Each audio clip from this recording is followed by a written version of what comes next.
pretty eventful climax there to that game. But France emerged victorious, and they are through to the quarter-final stages. But you have to say, Karen, Paraguay, they tried every trick in the book of dirty tricks, it has to be said. And they were allowed to try every trick. Yeah, they really did try to unsettle France, and they certainly tried to unsettle Kylian Mbappe. And you have to admire his composure, because they really made it very difficult for him throughout that second half.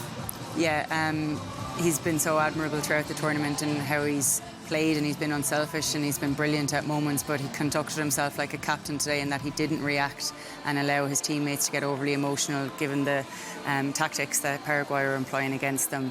I think he knew that the quality would shine through in the end. He was the one who ultimately put the ball in the back of the net.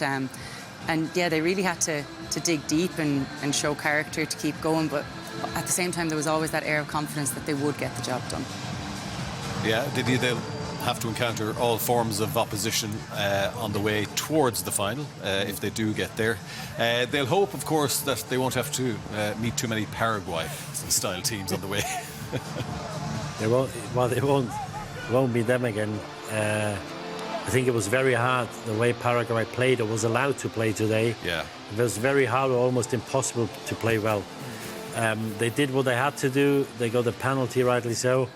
And I had a lot of sympathy and the utmost respect for Paraguay, what they did against Germany.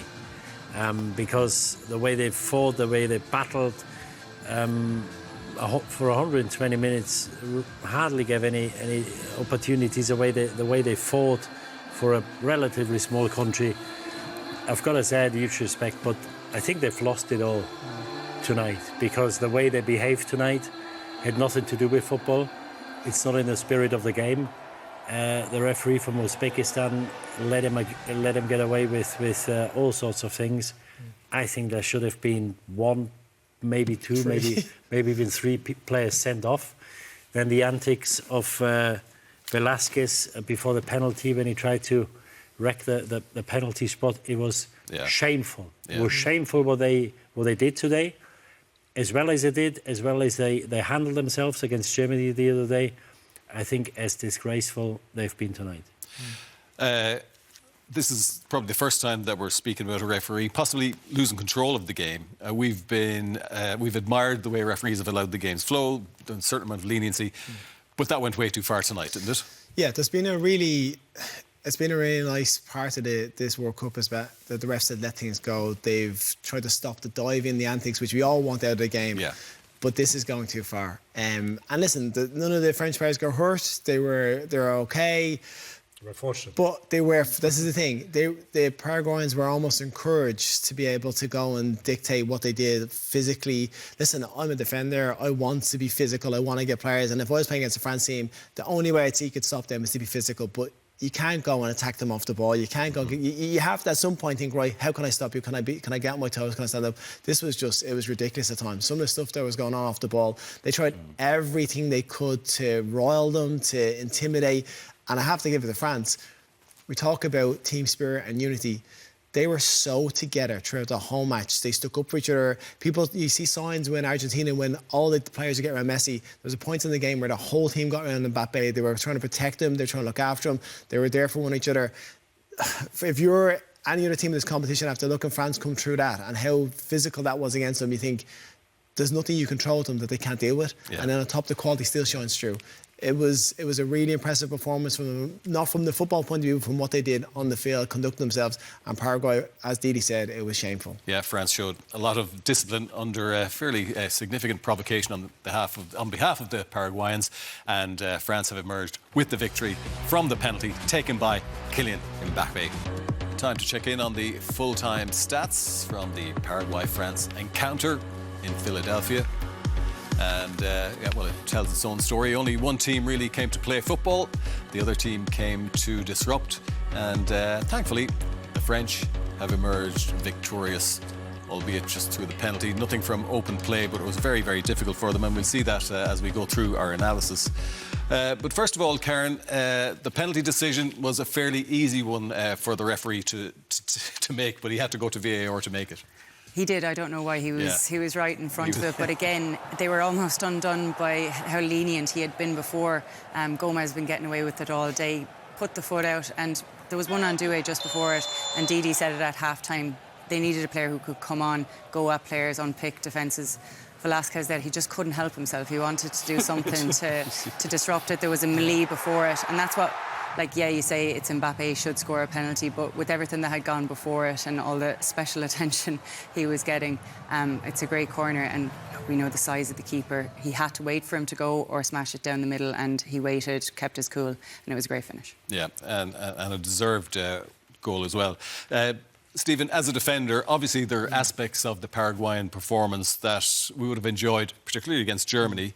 And for early parts of the game today, they were disciplined in defence, but it gradually all sort of fell asunder. Yeah, for large parts of this game, Peter, they were. It was so admirable how they went about it, and it was just the level of concentration this takes, the dedication, the discipline to get back into these areas, and the want to do it. Like, this is so hard.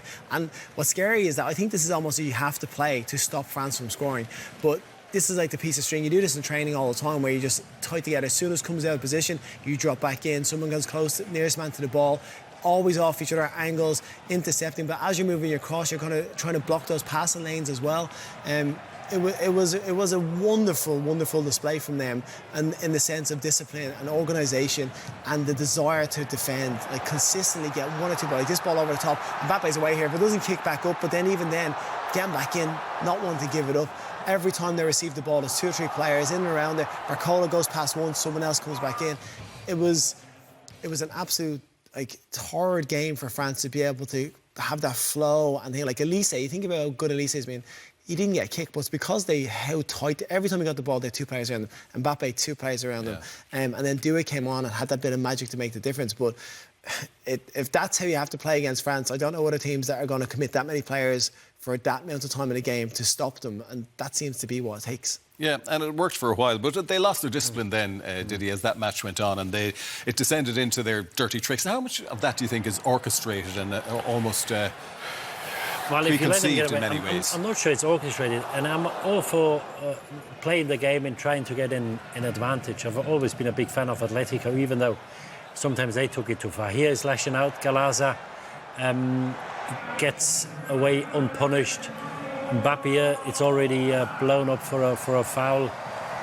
Here, Caceres lashes out. He doesn't really hit him. I give him the benefit of the doubt here. This is, for me, this is a big one. The fella coming on just before Avalos, here, we see it here, elbows him in the chest. And the referee can't see because he's got his body in front. He's got to send him off for that. And again, it's the same guy that in the first half, Galaza, he doesn't touch him or it doesn't hit him in the face, but it's pure luck because he's lashing out again and again, he gets away unpunished. This is Caceres. He gets away unpunished. So I don't even know whether they're the yellow card. I think they got one after the final whistle. Yeah, it was 3 yellows for France. I think some of the antics of Velasquez, Caceres, and especially Galaza, then because he wanted a French player getting sent off when they had a corner in the last minute, I think it's been disgraceful. And it's not the way the game should be played. But again, the referee let him get away with murder today. And... It was far too much they could do without getting punished. It's not what we want to see. And I'm all for, try to make it awkward for the opposition, try to be destructive, disturb them, but that wasn't right tonight. Yeah, thankfully, though, that's sort of carry on. It's been the exception rather than the rule at what has been a great World Cup so far, Karen. But France were limited in the number of chances they had in the second half. But we can have a look at a couple now. One that fell to Mbappe and then Kone.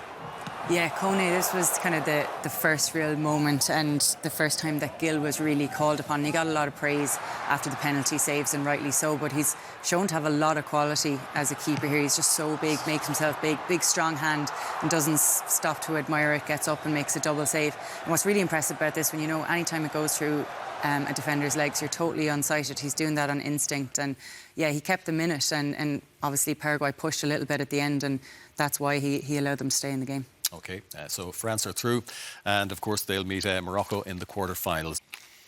So France are through to the quarter-finals where they'll meet Morocco, and having seen Morocco be victorious earlier on in what wasn't a great game, Stephen, are Morocco the sort of team that could trouble France? We were just talking off air about it, saying I think the way Canada played the first half and the amount of opportunities they won the ball back high up the pitch, if Morocco do that against France, France will punish them. Canada didn't have the quality when they went back to really get after them and punish those mistakes. I think Morocco on the counter-attack against Brazil, they look good. Saibari missing up front, though, I think that's a big miss for them because he is that one that runs in behind, creates a space. I still think, even though Morocco are a good side, I still think France are too much. After coming through that today as well, I almost like them even more because the way they're able to deal with that physicality and the togetherness they've shown as a squad, I just think they've really impressed me. There'll be an interesting dynamic to that tie anyway, Diddy, because there are so many French-born players in the Moroccan side. And on their day, they're a lot better than they showed earlier on today, even in that 3-0 victory over Canada, aren't they? No, they aren't. I think they are married, and they've been on in the last 4 years ago, so they've got the belief that they belong where they are now in the last 8. I think the game against France will suit them a lot better because, as we've seen, when France went ahead, they're not an overly aggressive team. They let teams play France. They only press or they're only aggressive when they have to. So I think they will have a lot more of the ball. Morocco, I think they can play more football. I just think France is too strong, and they won't come across a dirtier team than Paraguay in this tournament. Certainly not Morocco. I think they play the game the right way. I just think France will have too much because I think after this game tonight, I think they're battle hardened. I think it'll give them a lot of confidence. Not that they need confidence, but coming through that test tonight, I think will bring them even closer together. Yeah, that'll galvanise the squad, Karen, won't it? And really, you know, they're showing a very united front at this tournament already, but that'll even further galvanise their squad. Yeah, and I loved seeing the scenes at the end. I think the guys in commentary, it was like the releaser of pressure. But it was more than that. They're enjoying it. They believe they can go really far. And on the evidence of tonight and how they fought and what they've shown previously in terms of just flair and talent, you'd be a fool to bet against them, I think. Yeah, and we certainly look forward to seeing them in action once again when they go to the quarter-finals and take on Morocco.